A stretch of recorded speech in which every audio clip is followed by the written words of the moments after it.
con lo que sería la grabación. Primero vamos a ver una pequeña reflexión que dice lo siguiente.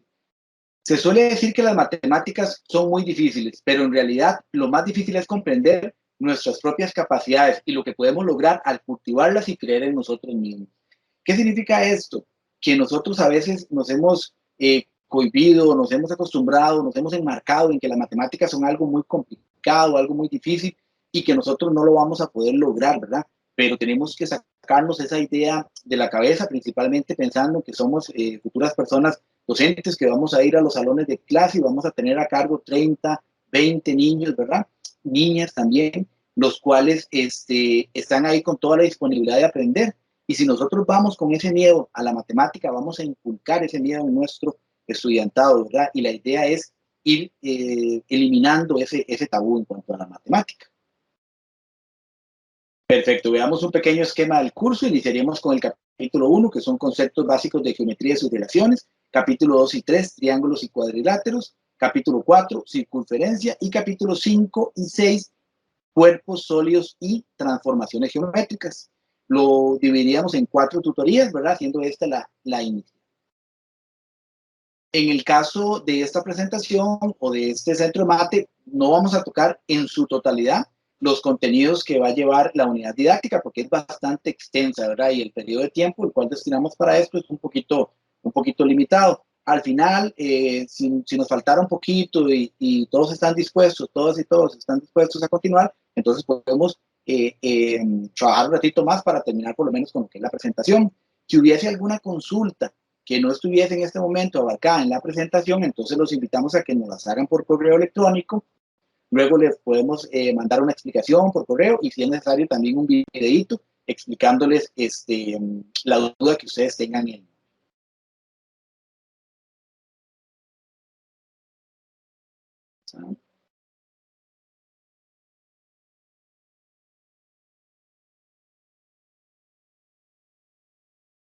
Perfecto.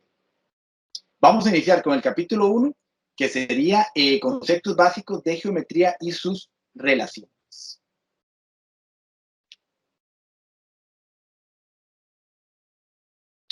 Muy bien, dice, el espacio. Espacio es el conjunto infinito de elementos llamados puntos, ¿verdad? Entonces, cuando nosotros hablamos de un espacio, nos referimos al plano total, ¿verdad? Donde podemos trabajar cualquier construcción geométrica. Y esta va a estar constituida por puntos. Luego, el concepto de punto nos dice, por ejemplo, la marca que deja un alfiler se representa con letras minúsculas. En el caso del punto nos referimos a cualquier, por más mínima que sea, marca que puede dejar un lapicero, un lápiz, un alfiler inclusive, ¿verdad? Eso corresponde a un punto. Y en la parte de matemática, geometría, lo vamos a identificar con letras mayúsculas, ¿verdad? Y podemos tener varios puntos dentro de un plano. Luego tendríamos lo que sería la recta, que es una sucesión infinita de puntos. Se representa con letras minúsculas o haciendo referencia a 2 puntos. Como lo vemos acá, tenemos una recta, por ejemplo, que se llama AB. En este caso acá podemos ver otras rectas, ¿verdad? Que van adicionales. Pueden estar enmarcadas por 2 puntos, ¿verdad? O estar constituidas solamente por una recta, la cual va a estar nombrada con letras minúsculas. Los puntos colineales son puntos que pertenecen a la misma recta. Como por ejemplo lo podemos ver acá. Tenemos varios puntos como el punto S, N, M, R y B. Son puntos que pertenecen a esa recta que se llama la recta B.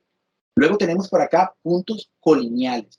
Los puntos colineales son puntos que, los puntos no colineales, perdón, son puntos que no pueden unirse a la misma recta. ¿Cómo lo podemos ver acá? Tenemos la recta que está constituida por los puntos S, N, M y R, y tenemos el punto L por acá, que es un punto que no está dentro de la recta. Entonces podríamos llamarlo un punto no colineal. Luego tenemos el concepto de plano. Plano es una superficie plana de extensión infinita. Se representa con letras griegas mayúsculas. Como lo podemos ver acá, el plano es donde vamos a trabajar, donde vamos a hacer la construcción geométrica, donde vamos a trazar una recta, ¿verdad? un segmento, una circunferencia, un polígono, etc. Y se va a representar con lo que sería letras del alfabeto griego. Voy a tomar un segundito para ver, porque creo que hay alguien que se quiere conectar. Entonces, permítanme un segundito.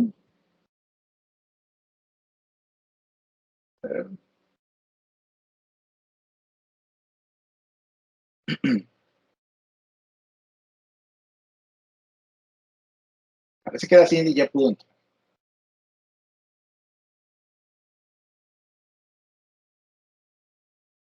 Entonces, continuamos.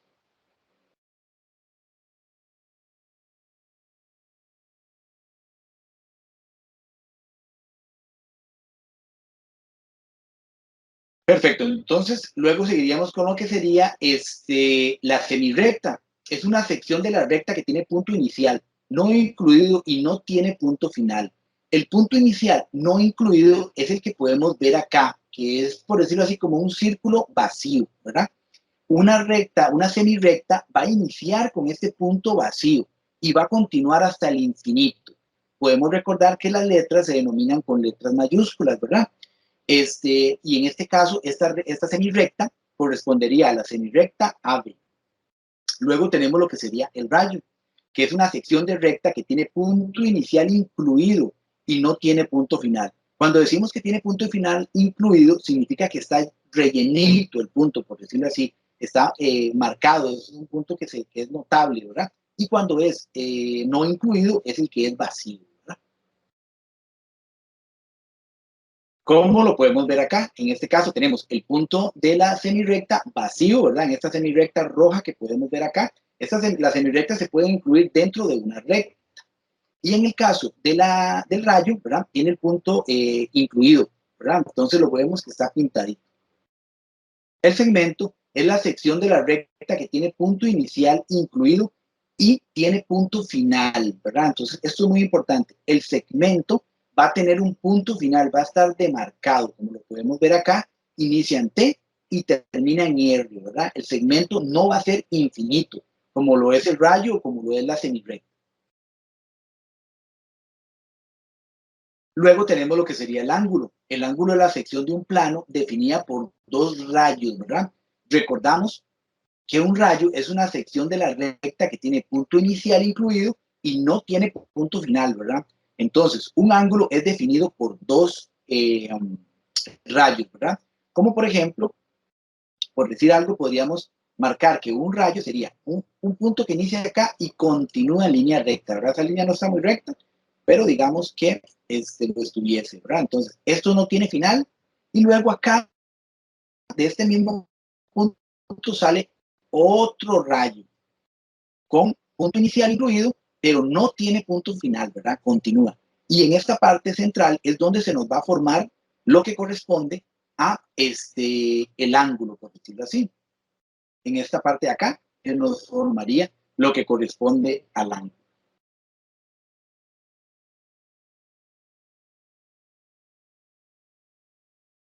Perfecto.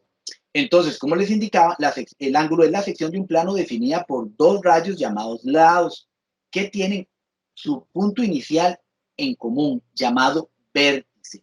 El vértice es en la intersección, por decirlo así, de dos rayos, donde ellos se topan, por decirlo así, como lo podemos ver acá, ¿verdad? Acá tenemos un ángulo externo, acá tenemos un ángulo interno, tenemos dos rayos, ¿verdad? Que tienen puntos infinitos y pueden constituirse como los lados de una figura geométrica. Más adelante lo vamos a ver un poquito más a fondo. Veamos la clasificación de los ángulos según su medida. Dice por acá, el ángulo agudo mide más de 0 grados y menos de 90.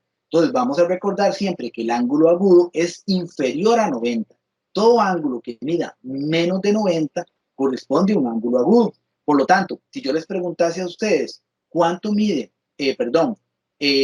cómo podemos catalogar un ángulo de 89 grados, ¿verdad? Entonces ustedes van a pensar, bueno, mide 89 grados, ¿verdad? ¿Es agudo o no? Recordemos que si mide menos de 90, ese ángulo va a ser agudo. Pero si yo les pregunto por un ángulo de 90 grados, en este caso ya no va a ser agudo, sino que va a pasar a ser recto. Porque, como lo dice por acá, el ángulo recto es el que mide exactamente 90 grados, ¿verdad? Todos los ángulos rectos siempre van a medir 90 grados. Luego tenemos el ángulo obtuso. El ángulo obtuso mide más de 90 grados y menos de 180 grados, ¿verdad? Entonces, nuevamente, un ángulo de 90 grados no va a ser obtuso, va a ser recto y va a llegar a medir menos de 180 grados. O sea, que el ángulo obtuso más grande que podemos encontrar en la geometría va a ser un ángulo de 179 grados, ¿verdad? Luego tenemos el ángulo llano. ¿Qué significa un ángulo llano? Es un concepto que podemos recordar fácilmente, ¿verdad? Lo podemos recordar, por decirlo así, como de memoria. La palabra llana significa recto o plano. Entonces, es un ángulo que va a ser siempre, cuando digamos que esto está recto, ¿verdad? Va a ser un ángulo que siempre va a estar plano, recto totalmente, ¿verdad? Entonces, el ángulo va a venir de aquí hasta aquí, por decirlo de alguna forma. Y ese ángulo siempre va a medir exactamente 180 grados. Entonces, recordamos siempre que el ángulo llano va a medir 180 grados. En toda línea recta se puede identificar ángulos llanos. Entonces, vamos a recordar que en toda línea que sea recta, siempre vamos a encontrar ángulos llanos. No importa si es una línea vertical u horizontal, ¿verdad? O está de medio lado, o tiene una inclinación. Si vamos a medir un ángulo en esa línea recta, siempre va a medir 180 grados. Luego tenemos los ángulos complementarios. Son dos o más ángulos, o por decirlo así, dos o más ángulos son complementarios si suman 90 grados. O sea, que dos ángulos que sumen 90 grados van a corresponder a ángulos complementarios.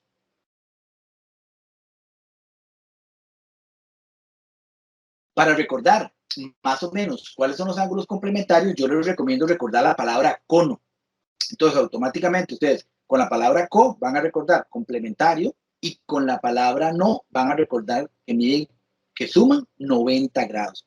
Dos ángulos serían complementarios, por ejemplo, si un ángulo midiese 45 y el otro midiese 45.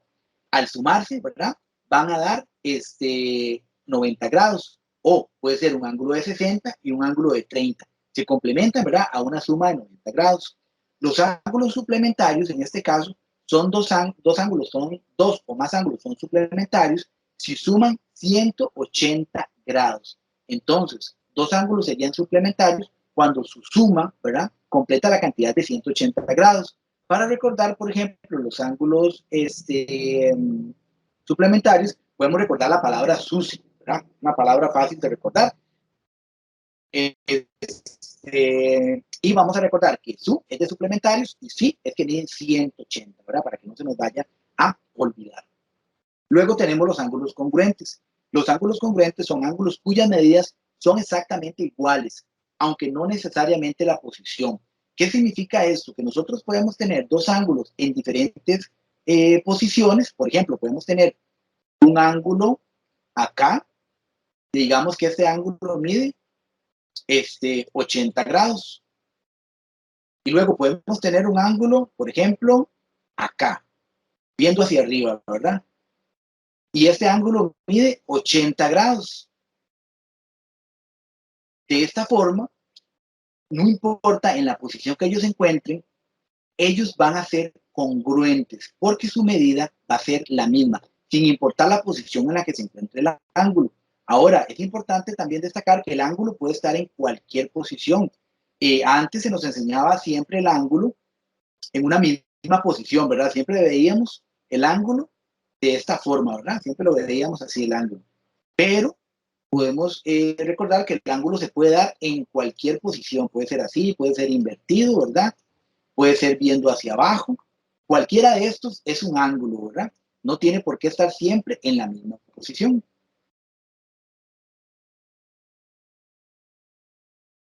Perfecto. Ok, ahora veamos la clasificación de los ángulos según su posición.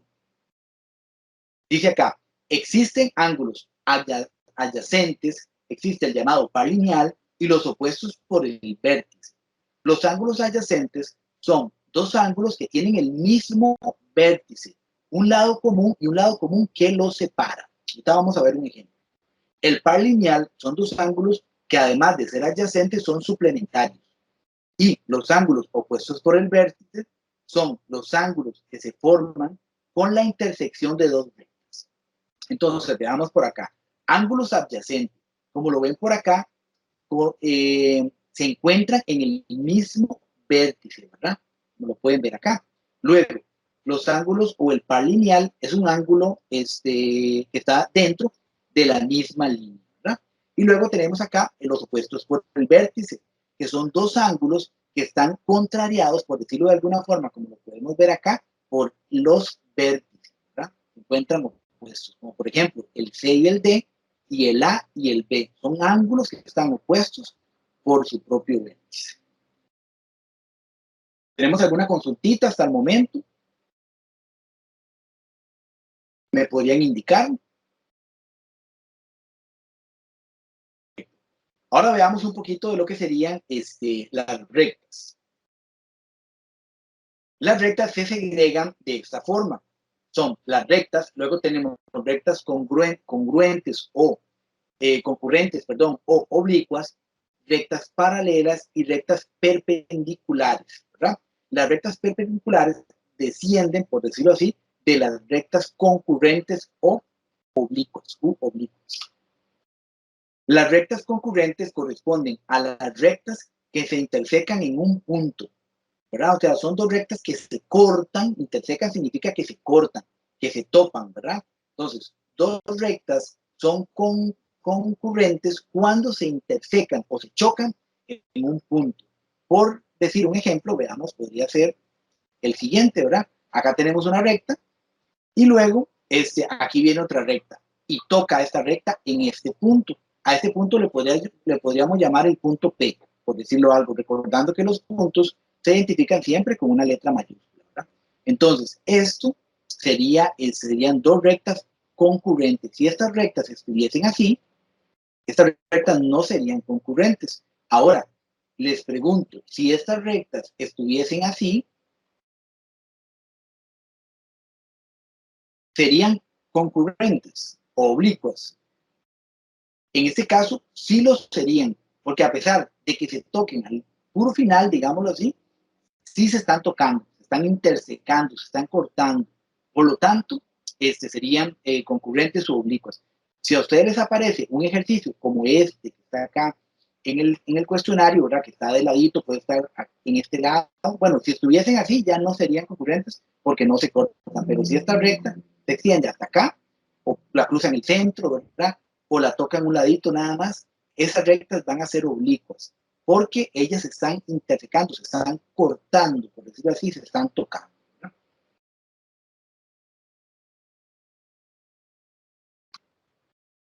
Luego dice las rectas perpendiculares. Las rectas perpendiculares son cuando la intersección ocurre en un ángulo de 90 grados. ¿Qué significa esto? Que para que una recta sea perpendicular, su intersección tiene que darse en un ángulo de 90 grados, ¿verdad? Un ángulo de 90 grados, recordando lo que vimos hace un ratito, es un ángulo recto, ¿verdad? Que mide 90. En esta parte de aquí, cumple que mide 90 grados. ¿Por qué mide 90 grados, verdad? Porque es un ángulo recto. Y si nosotros recordamos el ángulo llano, ¿verdad? ¿Cuánto medía? Medía 180, ¿verdad? Porque 9 y 9, 18, ¿verdad? Que sería la suma. Más adelante vamos a ver un poquito más esto porque nos pueden preguntar también, por ejemplo, en un cuestionario nos podrían preguntar, nos dan la medida de este ángulo de acá, nos dan esta medida que mide 90 grados, pero nos preguntan por este ángulo que tenemos acá. Entonces nosotros tenemos que calcular cuánto mide este ángulo y fácilmente sabiendo que esto es un ángulo llano, ¿verdad? Y que este ángulo mide 90, para llegar a 180, ¿cuánto le falta? 90, ¿verdad? Entonces vamos a tener la respuesta, por ejemplo, con un ejercicio como este. Ahora veamos el tipo de recta que nos haría falta, que serían las rectas paralelas. Las rectas paralelas son como las más sencillas, ¿verdad? Corresponden a las rectas que no se intersecan, son las rectas que no se van a tocar. Entonces, si yo construyo dos rectas, por ejemplo, estas dos, ¿verdad? Digamos que esta recta se llamase A y esta recta se llamase B, ¿verdad?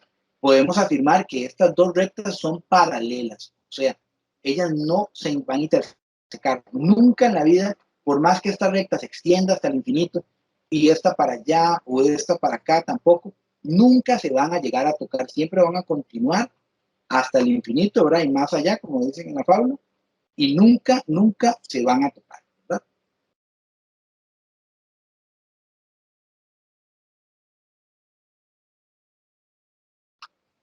Perfecto. Ahora veamos cómo se pueden describir estas rectas en el cuestionario. Como pueden ver acá, las rectas paralelas se van a identificar con dos letras, ¿verdad? Y van a estar marcadas por este símbolo, que es como un igual invertido. Y las rectas perpendiculares van a estar identificados por este símbolo, que es como una T al revés, ¿verdad? Para reconocerla, digamos que fácilmente. Siempre que nos vaya a aparecer este símbolo, nos están hablando de rectas que son perpendiculares. Y en este caso nos están hablando de rectas que son paralelas. Ahora, veamos la bisectriz de un ángulo y lo que corresponde a la mediatriz de un segmento. La bisectriz corresponde a un ángulo que se divide en dos partes iguales. Y lo que corresponde a la mediatriz es una recta perpendicular a un segmento que se traza de un punto medio, ¿verdad? Entonces, ¿qué significa esto? Veámoslo porque a veces lo vemos como en chino, ¿verdad? Dice, bisectriz de un ángulo. Vamos a leer nuevamente el concepto para que nos quede bien claro. Corresponde a un ángulo que se divide en dos partes iguales. Entonces, como lo podemos ver acá, este ángulo se nos está dividiendo en dos partes exactamente iguales, ¿verdad? Estas dos partes, el ángulo y el ángulo alfa, si no me equivoco, no, beta, perdón, miden exactamente iguales, 37.76 grados y 37.76 grados. Siempre la bisectriz de un ángulo la va a intersecar, lo va a intersecar o lo va a cortar a la mitad. Si el ángulo mide 90, lo va a cortar en 45 y 45. Si el ángulo midiese 180, lo va a cortar en 90 y 90. Y así sucesivamente. Si el ángulo mide 20, lo va a cortar en 10 y en 10. En palabras, digamos que cristianas, ¿verdad? Entonces, como dice por acá, lo va a dividir en dos partes exactamente iguales. Ahora veamos nuevamente lo que sería la mediatriz de un segmento. Dice, corresponde a una recta perpendicular a un segmento que se traza en su punto medio. Entonces, es una recta que sale del punto medio, ¿verdad? Entonces, si yo tengo esta recta por acá, vamos a buscar su punto medio, que es N, ¿verdad? El punto N, y de ahí va a salir la mediatriz. Su nombre nos lo dice, mediatriz. Esta línea no me quedó muy recta, ¿verdad? Como su nombre nos lo dice, es una mediatriz, interseca, corta el segmento exactamente en la mitad. Podríamos afirmar que la distancia que hay de acá hasta el centro y de acá hasta el centro es exactamente la misma, ¿verdad? Porque sabemos que la mediatriz lo va a cortar justamente a la mitad. Y este corte construye automáticamente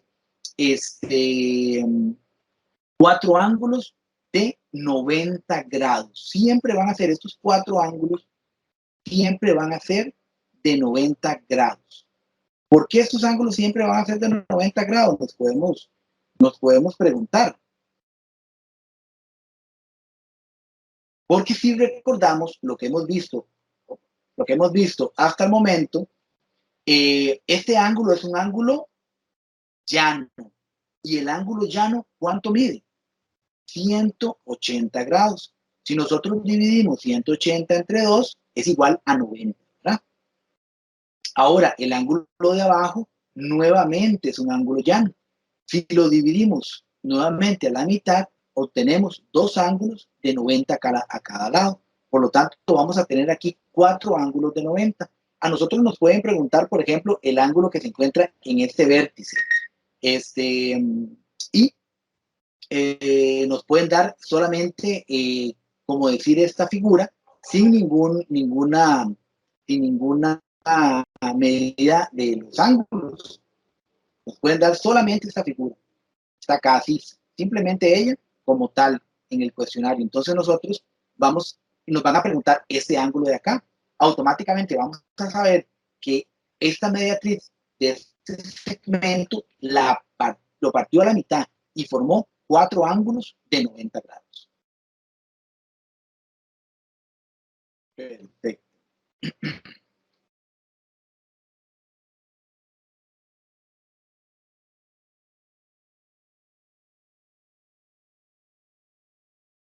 ¿Tenemos alguna consultita hasta el momento? Entonces, la pueden realizar y con todo gusto tratamos de evacuarse. Perfecto, vamos bien hasta el momento. Ahora veamos, esta parte es muy importante, es una parte como más aritmética, más matemática. Perfecto, veamos lo que sería la medida de ángulos en radianes. Voy a minimizar un momentico la presentación para verificar, porque me dicen por correo que hay un estudiante que no puede entrar. Están conectados los mismos de hace un ratito, pero no me aparece la invitación por acá. Sacarlo así por el momento y ya vamos a ver qué pasa.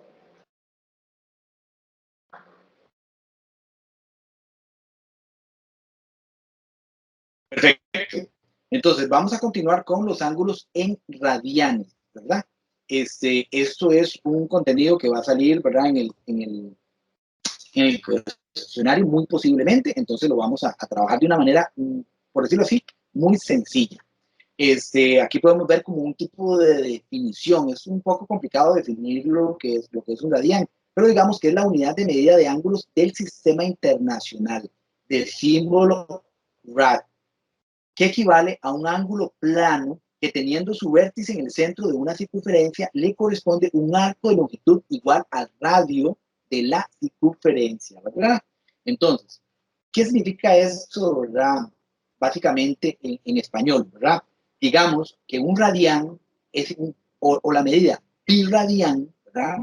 Es igual o es equivalente a 180 grados. Este es el dato que nos compete, que nos importa, ¿verdad? Que nos es importante de todo este concepto, ¿verdad? Tan abstracto. Lo que nos interesa es saber que pi radián es equivalente, ¿verdad? O es igual, ¿verdad? A 180 grados. Porque con este dato vamos a realizar las conversiones de radianes a grados y de grados a radianes, que es lo que más nos va a venir en el. Perfecto, entonces nos podemos preguntar, ¿cómo pasar ángulos a radianes? Me faltó una tilde. ¿Cómo pasar de ángulos a radianes? ¿Verdad? Entonces veamos un ejemplo que tenemos por acá. Recordemos siempre que vamos a trabajar la conversión de ángulos a radianes o de radianes a ángulos. Por ahí escuché un micrófono abierto. ¿Hay alguna consultita? No. Creo que no. Ok, entonces, recordemos siempre que vamos a pasar de ángulos a radianes y de radianes a ángulos, que pi radián es igual o equivalente. Este símbolo que vemos acá significa equivalente, es una equivalencia, o sea, que es lo mismo. No es exactamente igual, pero es lo mismo, ¿verdad? O sea, vale lo mismo. ¿Así? Por poner un ejemplo de una equivalencia, es cuando una persona cambia una propiedad por un vehículo, o sea, cambian un lote por un carro. Entonces, no es lo mismo, pero son equivalentes, o sea, se compensan. ¿Así? Entonces, pi radián es equivalente a 180 grados. Entonces, tenemos un ejemplo por acá que nos dice el ángulo y es igual a 250 grados. ¿Qué vamos a hacer con este ángulo para convertirlo a radianes? Tenemos dos opciones. En la unidad didáctica nos plantean un procedimiento que trabaja bajo un sistema similar a la regla de 3, ¿verdad? Es un poquito más largo, no es que sea más difícil ni es que sea imposible de hacer, un poquito más largo, ¿verdad? En caso personal, yo les recomiendo trabajar con este otro sistema que es un poquito más sencillo y funciona de la siguiente manera.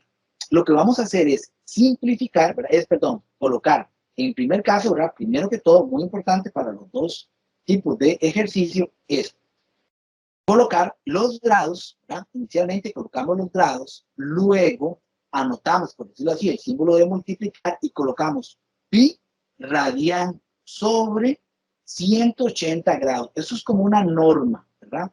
Siempre lo vamos a hacer. Vamos a colocar 250 por pi radian, ¿verdad? Que es como decir, por decirlo así, un símbolo, tal cual, no vamos a poner 3,14, ni vamos a buscar el valor de ese radian, ¿verdad? Que corresponde, por ejemplo, a 180, etcétera. Sino que nada más vamos a colocar pi radian sobre 180 grados, como lo vemos acá.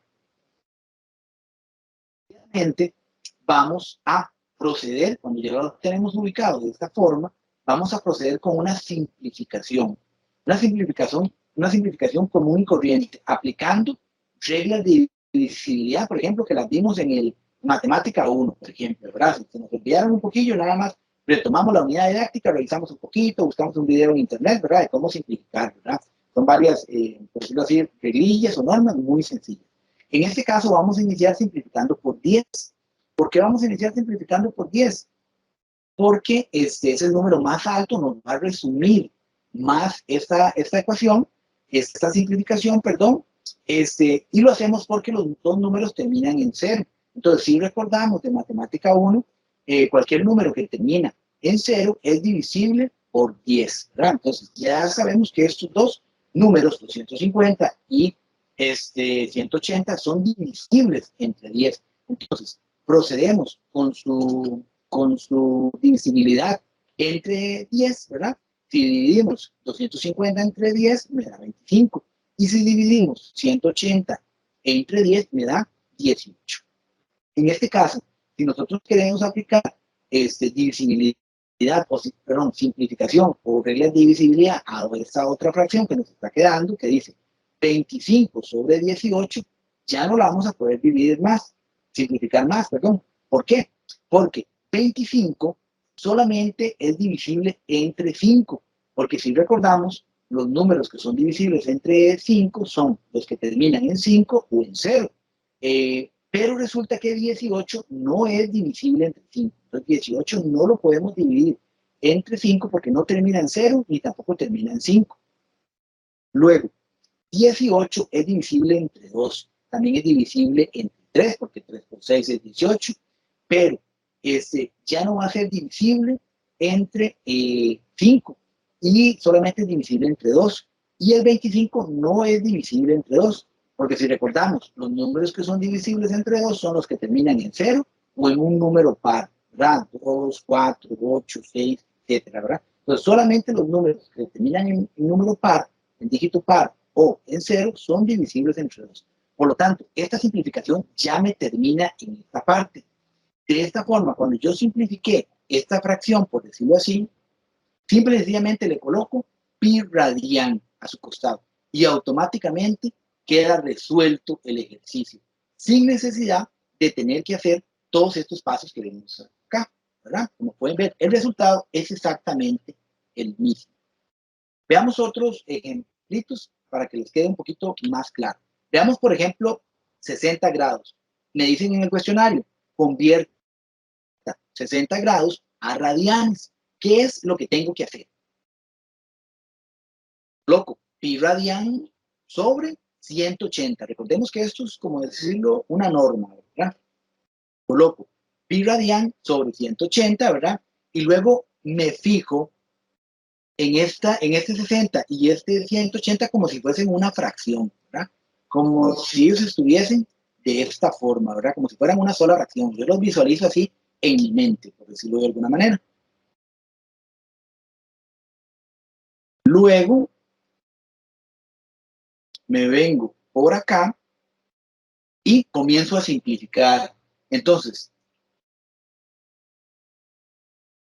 estos dos números son divisibles entre 2 también. Son divisibles entre 4 también, pero me voy al número más alto para que me sea más sencillo, ¿verdad? Igual el resultado, si ustedes lo comienzan a dividir entre 2, a simplificar entre 2, el resultado siempre va a ser el mismo, o sea, siempre les va a dar lo mismo. Entonces, si yo simplifico o divido 60 entre 10 y 180 entre 10, voy a obtener el valor de la simplificación de 9, 3. Luego, perdón, al simplificar 60 y 180, me va a quedar 3 y 9. Nuevamente, vuelvo a aplicar criterio de visibilidad, ¿verdad? En este caso, aplicamos el criterio de visibilidad de 3. El criterio de visibilidad de 3 decía que todo múltiplo de 3, los múltiplos son los números que se multiplican por 3, ¿verdad? Entonces, todo múltiplo de 3 es divisible entre 3, tanto el 3 como el 9 son divisibles entre 3. Por lo tanto, 3 dividido entre 3 es igual a 1 y 3 dividido y 9 dividido entre 3 es igual a 3. Por lo tanto, podemos ver que esa conversión de 60 grados a radianes, con solo haberlo simplificado, vamos a obtener un tercio. Y automáticamente le coloco el pi radian a un costado. Y ya solo con eso convertí de 60 grados a radianes, ¿verdad? De igual manera lo hacemos con el ejemplo de 45, ¿verdad? Aplicamos criterios de divisibilidad hasta el final, hasta lo más que lleguemos, y en este caso nos da un cuarto. Entonces sabemos que 45 grados es igual a un cuarto pi radian, ¿verdad? Este pi radian lo podemos colocar así seguido, o lo podemos colocar de esta forma, ¿verdad? Yo les recomiendo que lo coloquen así, porque queda como más ordenadito, ¿verdad? Pero cualquiera de las dos va a ser válido.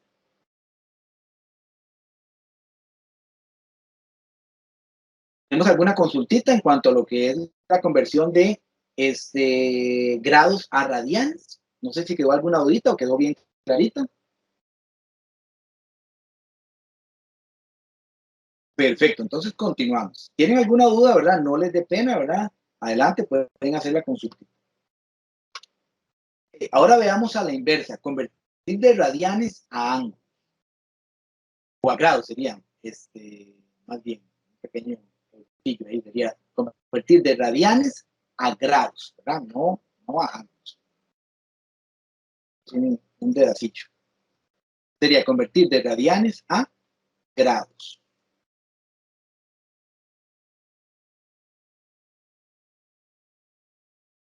Perfecto.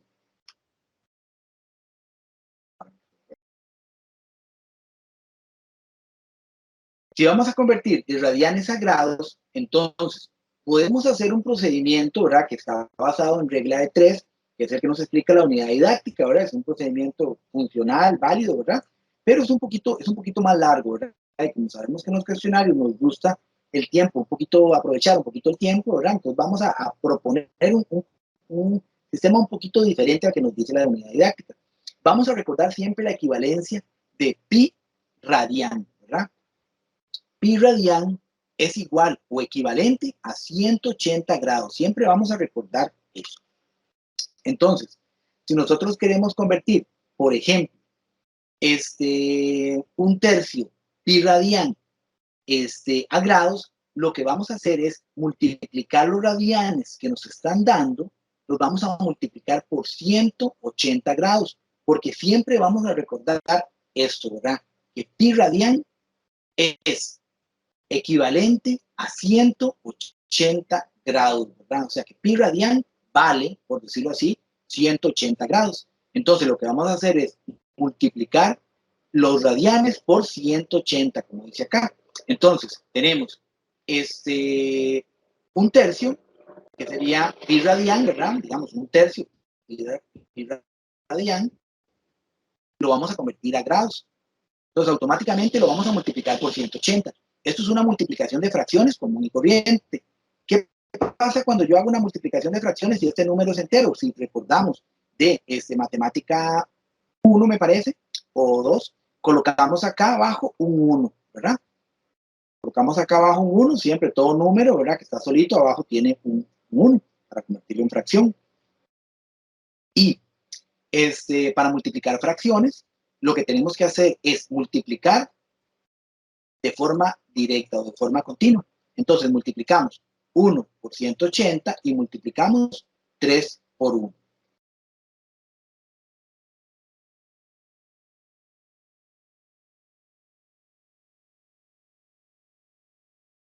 Perfecto. Cuando nosotros realizamos esta multiplicación, sabemos que 1 por 180 es igual a 180.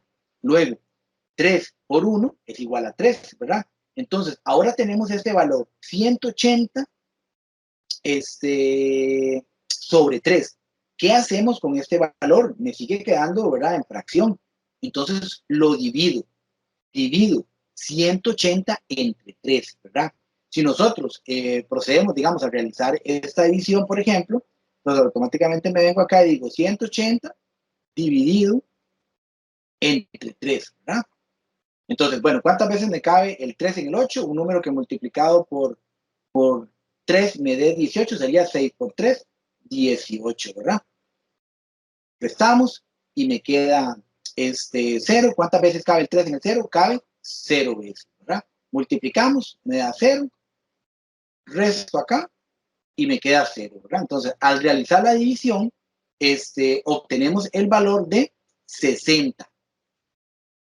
Entonces, automáticamente vamos a saber que un tercio, ¿verdad?, es igual a 60 grados. Retomando, simplemente lo que hicimos fue multiplicar el radian que nos dieron, ¿verdad?, por 180 y aplicamos una multiplicación de fracciones que multiplica de manera continua. El numerador por el numerador, el denominador por el denominador. Y el resultado que nos dio lo dividimos, ¿verdad?, dándonos en este caso 60 grados. Como lo podemos ver acá, el procedimiento que viene en la unidad didáctica es muy similar, ¿verdad? Es muy diferente, pero da un resultado igual. O sea, vamos a obtener el mismo resultado. Pero para realizar este procedimiento tenemos que aplicar regla de 3, ¿verdad? Entonces, yo considero que este es un poquito más sencillo. Veamos otro ejemplo para que quede más claro. Si tenemos 3/4 pi radian y nos piden en el cuestionario convertirlo a grados, lo que vamos a hacer es multiplicar 3/4 por 180. Automáticamente le agregamos el 1 para poder hacer la multiplicación. Multiplicamos 3 por 180, cuarto por 1, y obtenemos 4 por 1 es 4, y 3 por 180 es igual a 540. Luego, ¿qué tenemos que hacer? Dividimos 540 entre 4, ¿verdad? Y esto nos da 135 grados. Entonces, 3/4 equivale a 135 grados. No sé si tenemos alguna consultita hasta el momento, ¿hay alguna duda? ¿Todo va quedando bien clarito?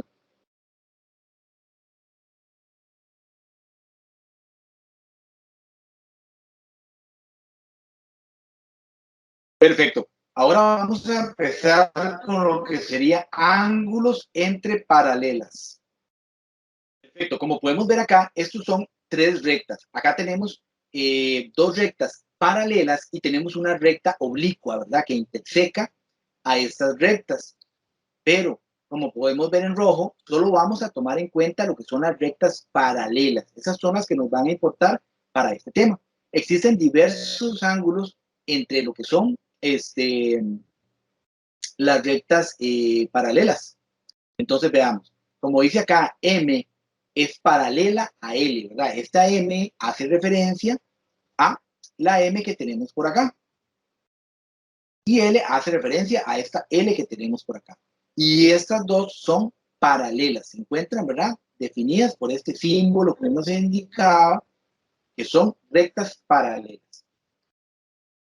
Entre ellas van a existir diversos ángulos que están siendo formados o construidos gracias a la transversal, que es una recta que esta es la transversal o recta transversal oblicua que corta a ambas rectas al mismo tiempo, ¿verdad? Ok, como podemos ver acá, tenemos diferentes ángulos que se están formando en estas 2 rectas paralelas, ¿verdad? Tenemos estos ángulos azules, ¿verdad? Tenemos estos ángulos verdes, tenemos estos ángulos amarillos y tenemos estos ángulos color morado. ¿Qué pasa entre todos estos ángulos? Bueno, cada uno de estos ángulos va a tener diferentes nombres, ¿verdad? Y diferentes ubicaciones dentro de esas rectas. Los ángulos alternos, ¿verdad? Tenemos una categoría de ángulos que se va a llamar ángulos alternos. Existen los ángulos alternos externos y los ángulos alternos internos. Veamos. Los ángulos alternos internos son los ángulos que están dentro, ¿verdad? Por decirlo así, de las dos rectas, ¿verdad? De este espacio que se marca acá en las dos rectas. Y podemos verlo o representarlo de una manera coloquial, digámoslo así, como que son los ángulos que van caminando, ¿verdad? Digamos, cuando usted camina, usted pone un pie a este lado, digamos que eso es un pie, luego pone el pie al otro lado, ¿verdad? Por decirlo así, ¿verdad? Usted no camina y pone los dos pies, por decirlo así, al mismo lado, sino que usted los pone uno primero, luego el otro. Es como una manera de tratar de comprender cuáles son los ángulos alternos, ¿verdad? Estos ángulos alternos, como estamos indicando, se dividen en ángulos alternos internos, que van a ser los que están adentro. Pues ven, los dos están adentro, pero están como al lado contrario. Luego tenemos los ángulos alternos, otros ángulos alternos internos, que también están dentro. Estos primeros están por este lado. Luego, estos otros dos también son ángulos alternos internos, simple y sencillamente que están ubicados al otro lado.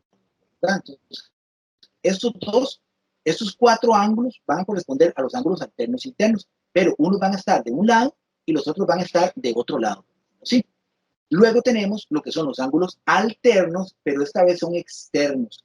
Nuevamente son como dos pasitos que va uno a este lado y otro al otro, pero ahora en la parte exterior, ¿verdad? De los ángulos que se están formando en esta recta transversal, ¿verdad? Que corta o interseca las dos rectas paralelas. Luego tenemos también otros ángulos alternos externos que están al otro lado, nuevamente igual que como con los internos, ¿verdad? Estos están a este lado y los otros están al lado contrario. En este caso, podemos ver que los ángulos alternos, tanto internos como externos, son congruentes. Si recordamos qué significa ángulos congruentes, significa ángulos que miden lo mismo, o sea, tienen la misma medida.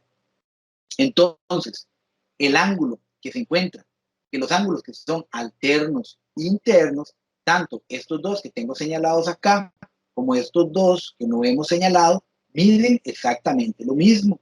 Y los ángulos alternos externos, tanto estos dos que tenemos acá, como estos dos que no tenemos marcados, van a medir exactamente lo mismo. Ahora veamos qué son los ángulos conjugados. Existen los ángulos conjugados internos y los ángulos conjugados externos. Los ángulos conjugados internos son los ángulos que están al mismo lado. Ahora sí, ¿verdad? Tenemos los dos ángulos de la parte interior, pero estos se encuentran al mismo lado. Por decirlo así, no están separados como las pasitos o las huellitas, ¿verdad? Que estábamos indicando hace un ratito, sino que están los dos al mismo lado. También tenemos otros ángulos conjugados internos que son los que están al otro lado, ¿verdad? También están en la parte interior, ¿verdad? Y van al mismo lado, por lo tanto son ángulos conjugados internos. En el cuestionario, ¿cómo nos van a preguntar esto? Nos van a señalar un ángulo y nos van a preguntar si es un ángulo conjugado interno, si es un ángulo conjugado externo, si es un ángulo alterno, interno o externo, ¿verdad? Ok, ahora veamos los ángulos conjugados alternos. Por lógica podemos deducir, ¿verdad? Que como los ángulos conjugados internos son los que están al mismo lado adentro, los ángulos conjugados externos son los que están al mismo lado, pero en las partes exteriores, ¿verdad? En la parte de afuera, por decirlo así. Tenemos otros dos ángulos conjugados externos, que son los del otro lado, siempre al mismo lado, ¿verdad? Pero en la parte externa. Ahora veamos, los ángulos conjugados, tanto los internos como los externos, son suplementarios. ¿Qué significa esto? Que la suma de sus medidas dan 180 grados, suman 180 grados. ¿Por qué suman 180 grados? Porque recordemos lo que hablábamos al principio, que cuando tenemos un ángulo llano, ¿verdad? No importa en la posición que esté. Este ángulo, ¿cuánto iba a medir? Correcto, iba a medir 180 grados siempre, ¿verdad? Siempre va a medir 180 grados. Siempre este ángulo nos va a dar esa medida, ¿verdad? Entonces, estos ángulos sumados van a dar 180 grados.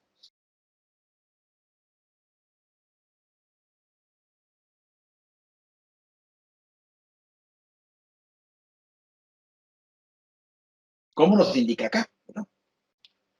Ok, ahora veamos qué son ángulos correspondientes, ¿verdad? ¿Qué serían los ángulos correspondientes? Los ángulos correspondientes son los ángulos que están, uno es interno y el otro es externo, pero están al mismo lado, ¿verdad? Es una pequeña, una sutil diferencia, ¿verdad? Pero muy importante, ¿verdad? Porque ya se convierten en otros ángulos. Si a nosotros nos preguntan cuál es el ángulo correspondiente de, por ejemplo, que nos preguntasen del ángulo Y, que es este que tenemos acá, ¿verdad? ¿Verdad? Y nosotros damos la medida de este ángulo, estaríamos cayendo en un error, ¿verdad? Porque el ángulo correspondiente externo, ¿verdad? Que sería el que está acá, como lo podemos ver en la imagen. Solo en este caso Ahora, se los encuentra. ángulos, perdón, Manuel, dígame de nuevo, es que no lo escuché bien. Solo en ese caso, cuando es correspondiente, se encuentra uno interior y el otro exterior. En los otros tiene que ser interiores o Correcto, exteriores. correcto, muy bien, Emanuel, perfecto. Solo en esta ocasión, ¿verdad? Solo en esta ocasión va a ser uno interno y otro externo. Cuando son ángulos correspondientes, ¿verdad? Porque va a ser uno que tenemos acá y el otro que tenemos acá interno, ¿verdad? Puede ser también de otra manera, pueden ser externos e internos, digamos, por ejemplo, tenemos este de acá y este de acá, de cualquiera de los otros dos lados, recordando que van a ser correspondientes. También nos puede salir, porque a veces nos sale con una pequeña, una sutil diferencia y nos podemos equivocar y nos podría salir, por ejemplo, con este de acá y este de acá, ¿verdad? Entonces, van a seguir siendo ángulos correspondientes, porque uno está afuera y el otro está adentro, pero están del mismo lado de la recta secante, ¿verdad? Esa es como la clave, por decirlo así.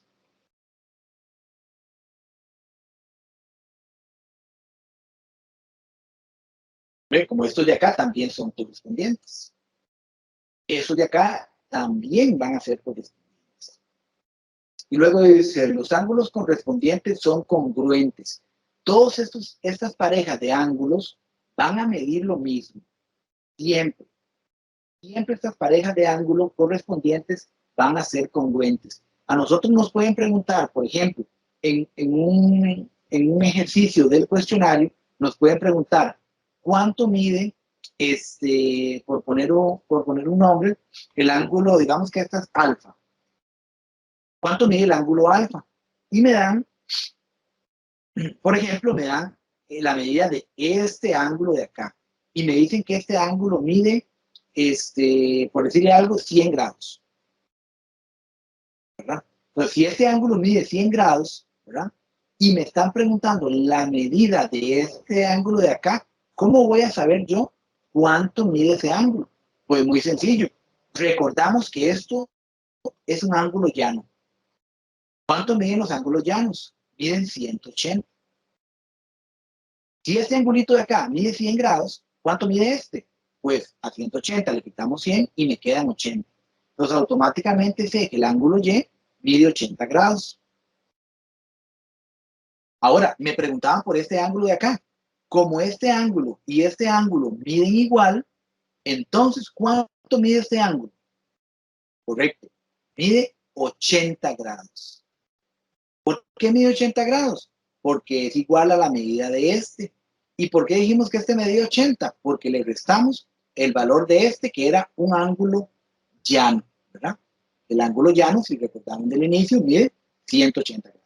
Entonces, esas son como las preguntitas que nos pueden hacer durante el cuestionario, ¿verdad? Son como, nos van a preguntar uno de los ángulos, pero nos están dando la medida de otro totalmente diferente. Pero nosotros vamos a ir aplicando, ¿verdad? Todos estos conceptos para obtener las medidas de esos ángulos.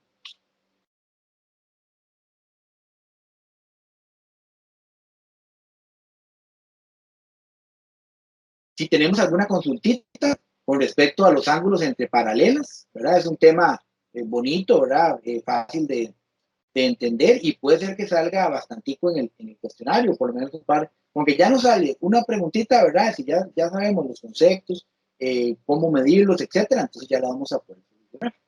Si tienen alguna consultita, ahí me van a avisar. Ahora veamos lo que son los polígonos, ¿verdad? ¿Qué son los polígonos? Los polígonos básicamente son, por decirlo así, sencillamente son el triángulo, el cuadrado, el pentágono, el hexágono, el heptágono, el octágono, el hemiágono, el decágono, el endecágono, el dodecágono, el tridecágono, y etcétera, ¿verdad? En un concepto, ¿verdad? Por decirlo así, como más clarito, podemos decir, ¿qué es un polígono? Un polígono es cualquier figura cerrada formada por lados. La figura, para ser un polígono, tiene que estar cerrada, ¿verdad? ¿Qué significa esto? Que si a mí me presentan una figura como esta, digamos que eso está recto, ¿verdad?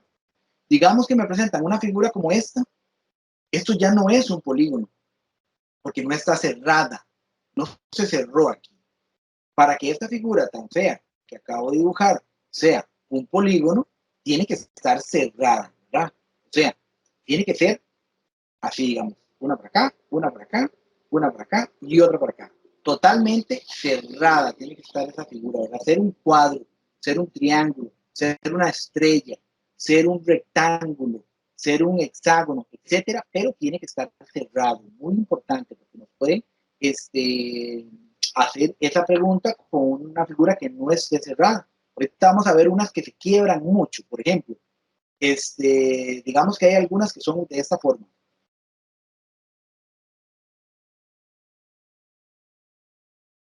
Así, ¿verdad? Y esto es un polígono. Aunque esté tan feo, digamos, pero si estuviese rectito aquí todo, sería un polígono. Pero, y como le digo, es un polígono porque está formado por lados y está cerrado. Pero si esa figura no estuviera cerrada, entonces ya no sería un polígono. También podemos ver que los polígonos no tienen que ser exactamente un triángulo o un cuadrado.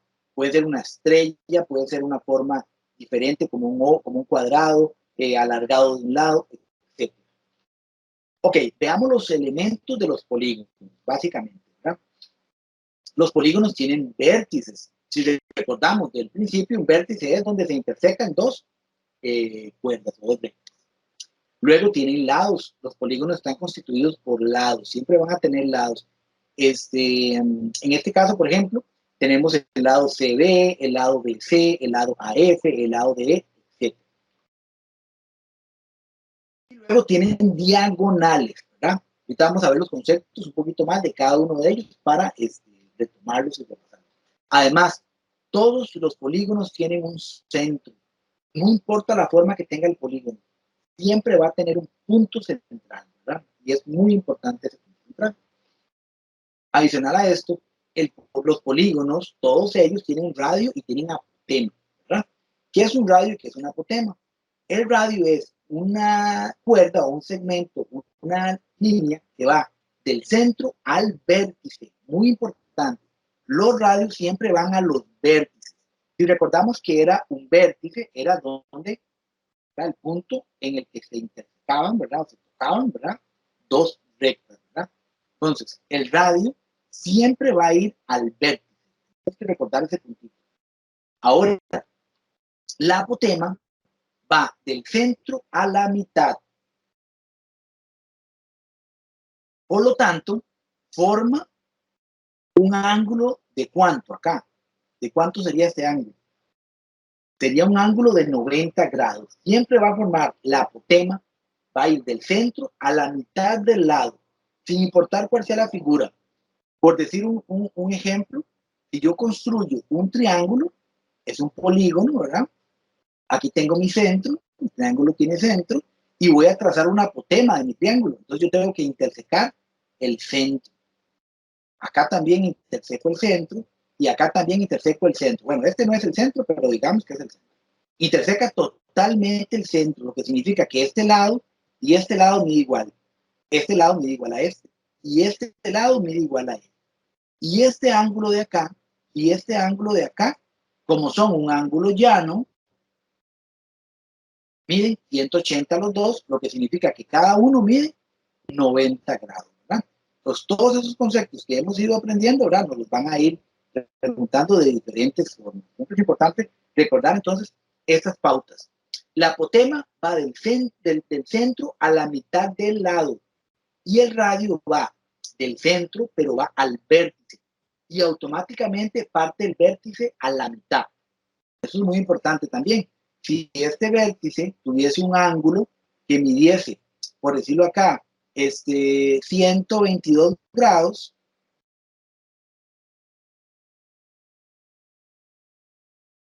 que midiese,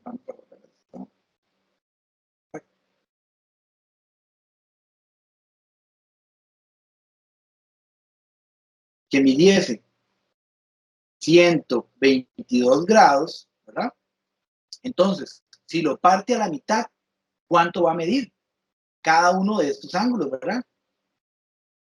Va a medir exactamente la mitad. Entonces decimos que la mitad de 122 sería 61 grados. Entonces cada uno de estos ángulos mediría 61 grados, ¿verdad? Son pautitas importantes, ¿verdad? Porque nos pueden hacer preguntas, yo les llamo como preguntas capciosas o preguntas trampa, ¿verdad? Que a veces nos preguntan un lado o nos preguntan una medida, pero nos dan otra totalmente independiente de esa. Entonces, para sacarla, utilizamos todos estos conceptos. Como podemos ver acá, existen muchos radios dentro de un polígono, ¿verdad? Y también existen muchas apotemas, ¿verdad? Dentro de un mismo polígono. Si tenemos alguna consultita hasta el momento, ¿verdad? Me pueden indicar. Con mucho gusto se la evacuamos. Ahora veamos lo que son los ángulos de los polígonos, ¿verdad? ¿Cómo son los ángulos de los polígonos? Los polígonos tienen ángulos internos y ángulos externos. Acá tenemos una tabla que ustedes le pueden tomar foto, le pueden tomar captura, la pueden guardar, la pueden construir ustedes mismos para tenerla para el día del cuestionario. Esta tabla nos da las medidas de los ángulos, de la suma de los ángulos internos y de cada ángulo de los polígonos más utilizados, ¿verdad? Más conocidos o que más vamos a aplicar siempre en la geometría. Nos da la cantidad de lados, el nombre, la suma de los ángulos interiores y la medida de cada ángulo. Entonces, en el caso del triángulo, sabemos que tiene 3 lados, sus ángulos interiores miden 180 grados, la forma es triangular y cada ángulo mide 60 grados. En el caso del cuadrilátero, tiene 4 lados, sus ángulos miden 360 grados y cada ángulo mide 90 grados. Este cuadrilátero puede ser un rectángulo o un cuadrado, ¿verdad? En el caso del pentágono, tiene 5 lados, la suma de sus ángulos internos es de 540 y cada ángulo mide 108 grados. El hexágono tiene 6 lados, la suma de la medida de sus ángulos internos es de 720 y cada ángulo mide 120.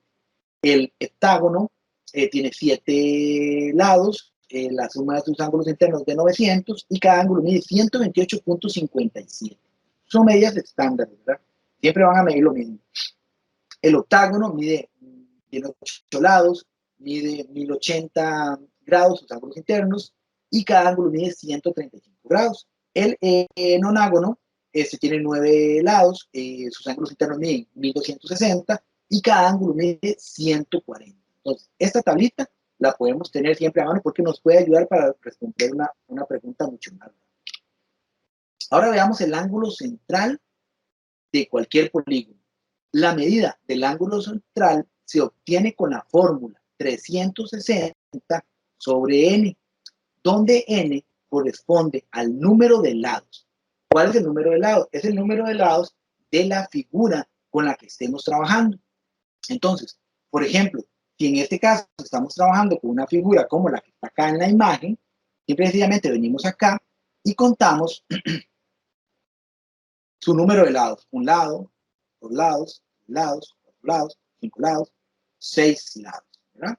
Entonces, para aplicar esta fórmula, anotamos el 360 y tenemos 6 lados abajo, ¿verdad? Entonces, con eso completamos, ¿verdad? O sustituimos los valores para poder resolver cualquier ejercicio, ¿verdad? Donde nos pregunten la medida del ángulo central de un polígono. En este caso, veamos este ejemplo.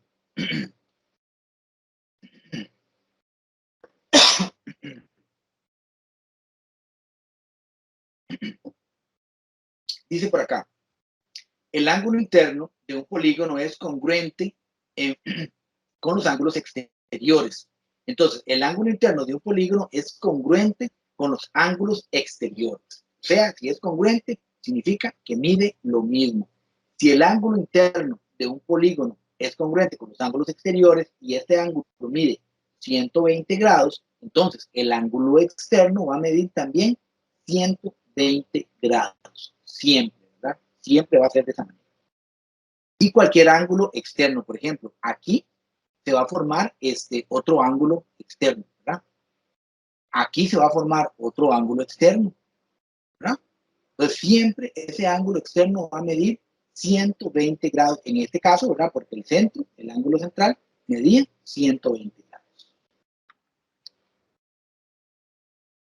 Ahora, si ya sabemos cuánto mide el ángulo central, ¿cuánto mediría su ángulo externo? En este caso, ¿verdad? Como podemos ver acá, este ángulo externo, si ya tenemos la medida del ángulo central, vamos a saber que es 60. Entonces, vamos a tener conocimiento de que el ángulo externo va a medir 60. Escucho por ahí un micrófono abierto, no sé si hay alguna consultita. Creo que no. Ok, perfecto. Veámoslo acá un poquito más claro, ¿verdad? Adicionalmente, siempre vamos a recordar el ángulo llano, ¿verdad? En este ejemplo podemos ver que nos pueden preguntar, por ejemplo, la medida de este ángulo que está acá, ¿verdad? Si yo quiero saber la medida de este ángulo que está acá, ¿verdad? Pero tengo esta medida y digamos, por poner un ejemplo, que este ángulo midiese 110 grados, entonces yo con estas dos medidas que tengo acá, saco la medida de este ángulo que tengo por acá, que sería, por decir algo, ¿verdad? Si este mide 110 y este mide 60, y lo sumamos me da 170. Como esto es un ángulo llano, este valor me va a dar 10, ¿verdad? Y con eso voy a obtener el valor de ese ángulo que me van a preguntar.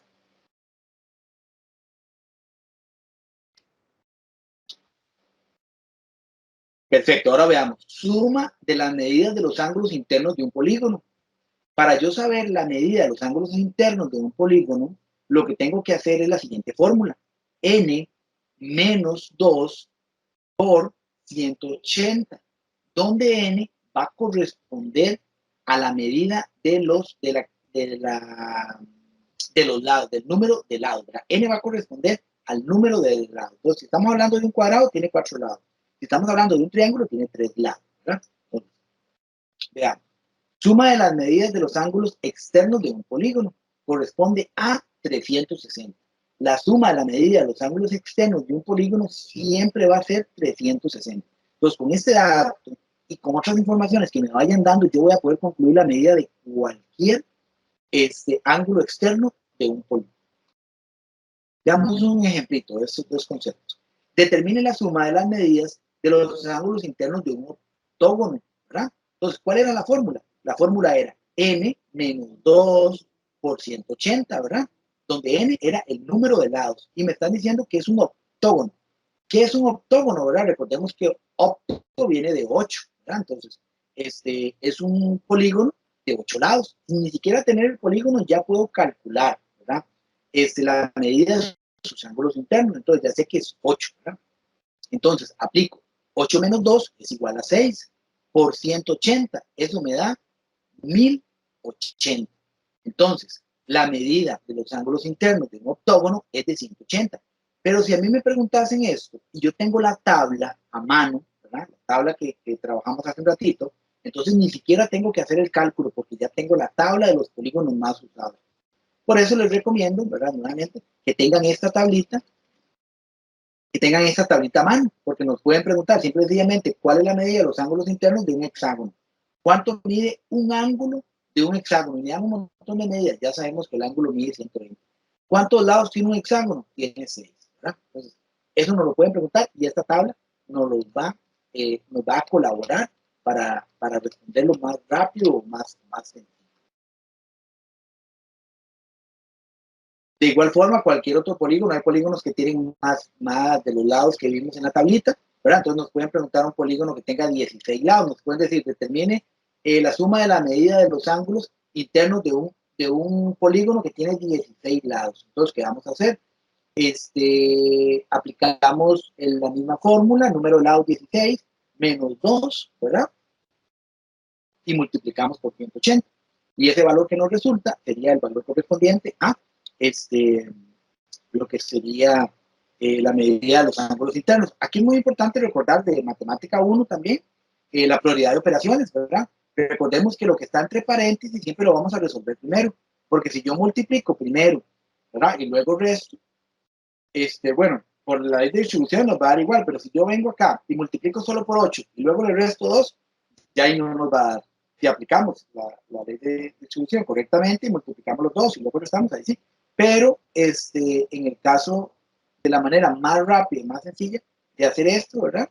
Siempre tenemos que buscar la forma más fácil, es restar 8 menos 2 es igual a 6, ¿verdad? Y luego multiplicamos 180, siempre buscamos colocar el número más alto arriba, ¿verdad? Multiplicamos 6 por 8 es igual a 0, digo 6 por 0 es igual a 0, 6 por 8 es igual a 48, entonces colocamos el 8, llevamos el 4, 6 por 1 es igual a 6, más 4 es igual a 10, ¿verdad? Entonces me da el valor que tenemos, 1080.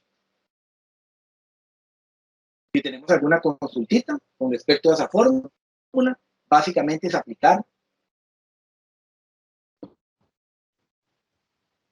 la fórmula, ¿verdad? Ok. Dice, los polígonos se pueden clasificar según la medida de sus ángulos internos.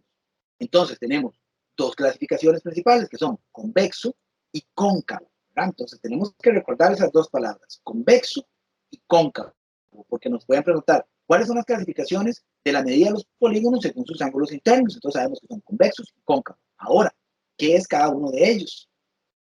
Los polígonos convexos, en los polígonos convexos, sus ángulos internos miden menos de 180. O sea, que los ángulos internos de los polígonos convexos, como podemos ver acá, no es que su suma de menos de 180, sino que cada uno de sus ángulos mide menos de 180. O sea, tiene que medir menos de 180 cada ángulo que compone este polígono. Como lo podemos ver acá, este ángulo mide menos de 180, este también, este también, este también y este también.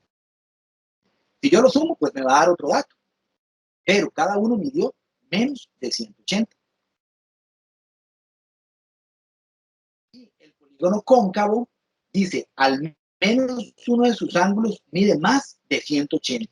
Entonces, en este caso podemos ver que tenemos un ángulo de 81.0, 61.8, tenemos uno de 200, tenemos uno de 45 y uno de 56, pero tenemos dos ángulos que miden más de 180, ¿verdad? Como lo dice por acá, al menos uno de sus ángulos, al menos uno, o sea que uno o más de uno tiene que medir más de 180, ¿verdad? Como lo pudimos ver acá. Ahora veamos, según su número de lados, los polígonos se pueden clasificar según su número de lados.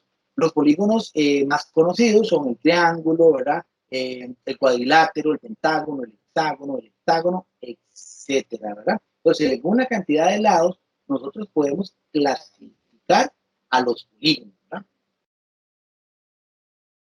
Esta tablita también puede ser importante si nos preguntan cuál es el nombre de un polígono que tiene 16 lados, 20 lados, 13 lados, ¿verdad? Pero tal vez no sea tan frecuente esa pregunta, pero también podría ser importante. Ahora veamos cómo calcular la cantidad de diagonales de un polígono. Dice, tenemos A, número de diagonales de un vértice.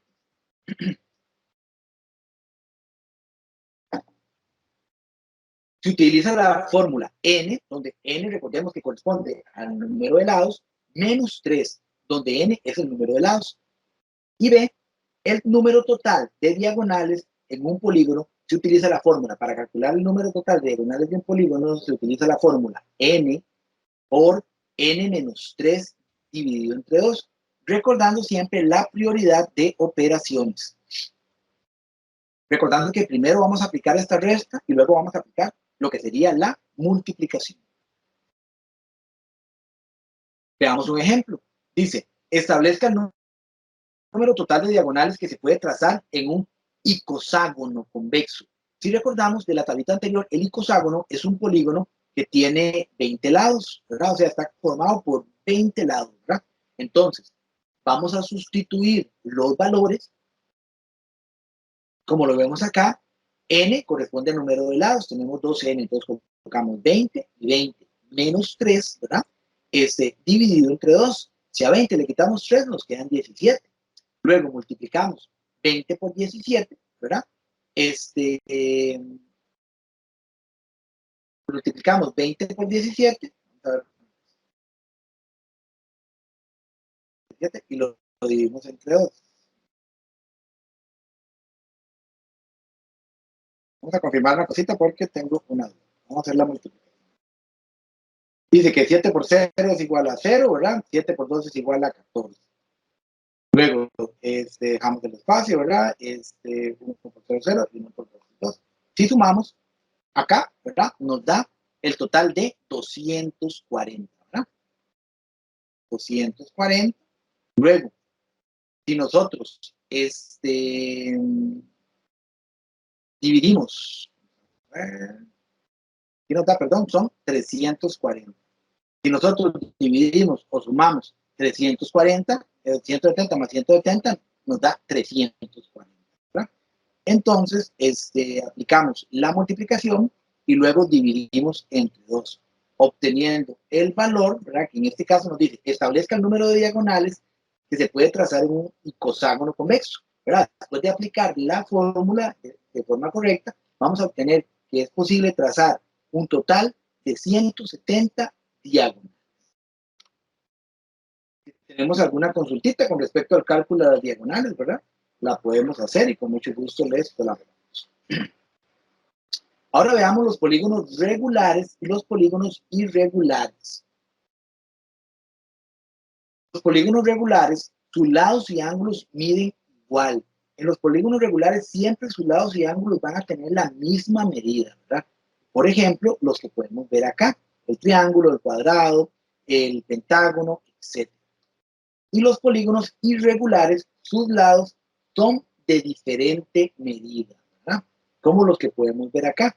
Al tener sus lados de diferente medida, usualmente sus ángulos tienen una medida diferente. Puede existir alguno que tenga algunos ángulos similares, pero usualmente van a tener los ángulos de medida diferente. ¿Tenemos alguna consultita en cuanto a los polígonos, verdad? Ahora vamos a ver lo que sería brevemente el área y perímetros de los polígonos. Recordando siempre, ¿verdad?, que el perímetro es el borde exterior de una figura, ¿verdad?, por decirlo así, polígono, por un elemento de un terreno que queramos calcular, siempre va a ser el perímetro, la medida del borde exterior. Y el área va a corresponder a lo que es por decirlo así, la superficie que tenemos dentro de ese perímetro. Dice, el perímetro corresponde a la suma de todos los lados del polígono. Como lo vemos acá, el contorno, por decirlo de alguna forma. Y el área corresponde a la medida de un espacio delimitado por un contorno, ¿verdad? El espacio que delimitó el contorno corresponde al área. Entonces, en estas imágenes podemos ver como un ejemplo. El perímetro es el contorno y el área es este espacio que se está llenando acá, ¿verdad? Eso corresponde a lo que sería el área. Dice por acá, el perímetro se calcula sumando la medida de todos los lados de una figura geométrica y se denota con la letra P mayúscula. Nos preguntan, ¿cómo calcularía usted el perímetro de este polígono? Y nos dan un polígono con un lado que mide 5 centímetros, otro que mide 7 centímetros, otro que mide 11 centímetros y uno que mide 9 centímetros. ¿Qué es lo que vamos a hacer? Vamos a sumar, simple y sencillamente vamos a sumar todos sus lados. No importa las medidas que tengan, no importa la cantidad de lados, no importa la forma del polígono, siempre para medir su perímetro vamos a sumar sus lados. En este caso, sumaríamos el lado A, B, C y D y asignaríamos los valores, que en este caso son 5, 7, 9 y 11. Cuando lo sumemos, esto nos va a dar un total de 32 centímetros, ¿verdad? Tenemos alguna consultita en cuanto a los perímetros en general, ¿verdad? La podemos ver. Luego, el área de los polígonos regulares. El área de un polígono regular se calcula multiplicando su perímetro por la medida del apotema para luego dividirlo entre 2, aplicando la siguiente fórmula. A es igual a perímetro por apotema dividido entre 2. Entonces, necesitamos siempre la medida de la apotema, ¿verdad? Para calcular el área de un polígono regular. Si nosotros estamos haciendo un ejercicio y en dado caso no nos diesen la medida de la apotema, tenemos que buscar cómo calcularla, ¿verdad? En este momento todavía no nos va a salir, pero después vamos a aplicar Pitágoras, etcétera, ¿verdad? Para calcular esa apotema. Ok, en este caso tenemos el ejemplo donde dice una figura que tiene una apotema de 3 centímetros y un lado, ¿verdad? Un lado de 4 centímetros. Si nosotros recordamos que los polígonos regulares, todos sus lados y ángulos son igual, entonces, como este polígono tiene 5 lados, ¿verdad? Entonces, simple y sencillamente tenemos la medida de un lado y la medida de la apotema. Multiplicamos 4 por 5, ¿verdad? Que esto nos daría 20. Y luego lo multiplicamos por 3, dividiéndolo entre 2, ¿verdad? Si multiplicamos 20 por 3, nos daría 60. Y si lo dividimos entre 2, nos da 30. Entonces, con eso, calcularíamos el área, ¿verdad? De este polígono, obteniendo el valor de 30 centímetros cuadrados. Muy importante. Cuando hablamos de área, ahora estamos hablando de centímetros cuadrados. Siempre van a ser centímetros cuadrados con un 2 arriba. En perímetro no, ¿verdad? En perímetro siempre hablamos de centímetros normales. Así. Pero en área hablamos de centímetros cuadrados, ¿verdad? Muy importante recordar siempre eso. Si tenemos alguna consultita con respecto al área de los polígonos regulares, entonces la podríamos realizar. Ok, en este caso estaríamos dando por concluido lo que son los contenidos